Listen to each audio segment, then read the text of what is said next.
আসসালামু আলাইকুম। দেখুন চারজন ভাই একসাথে এক হয়ে একটা পাথর কিভাবে নদীতে ফেলাচ্ছে।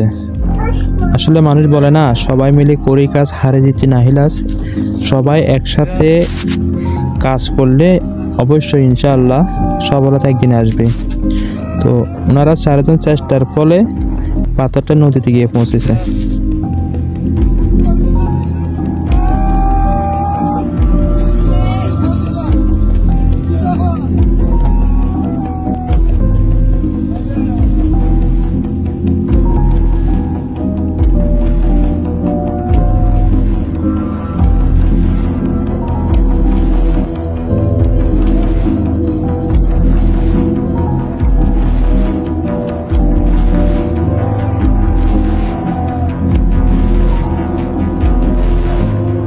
দেখুন ওনারা শেষ পর্যন্ত পাথরটা জায়গা থেকে নাড়ার জন্য সক্ষম হয়েছে এবং কি পাথরটা নদীর মধ্যে গিয়ে পৌঁছাচ্ছে।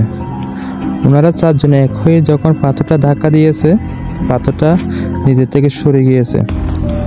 আমরা এখান থেকে একটা জিনিস শিখতে পারলাম, সবাই যদি একসাথে এক হয়ে কাজ করি যে কোনো মোকাবেলা করা সম্ভব ইনশাআল্লাহ।